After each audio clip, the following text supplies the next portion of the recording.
the will and the power. Most, if not all of us, have devastation, trauma, or tragedy in our past, and as much as we might wish to, we can't erase it from our life story. But we can find healing for it. The pivotal question is, how? For example, could we stir up enough willpower within ourselves to make ourselves get past what happened? In Romans 7, we're presented with Paul's fight between knowing what is right and being unable to follow through with action. In verse 15, Paul says, I do not understand my own actions, for I do not do what I want, but I do the very thing I hate. In other words, Paul had the will but not the power to do what he wanted to do.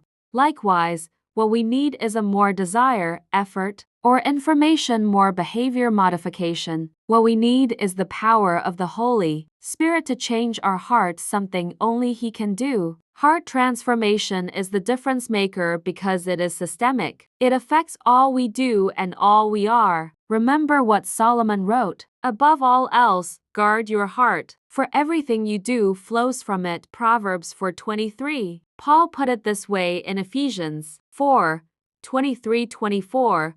Be made new in the attitude of your minds, and put on the new self, created to be like God in true righteousness and holiness. To thrive in life, the transformed heart doesn't depend on the external circumstances changing, nor does it ignore the sometimes devastating reality of life. Instead, it acknowledges a greater reality amid our pain and disorientation. As has always been the case, unlimited power is available for God's purposes to be accomplished in your life. In Philippians 2:13, Paul wrote, It is God who works in you, both to will and to work for His good pleasure. And there it is. God gives us the will and the power for life. How have you been striving to overcome suffering or loss through self-effort? What has been the result?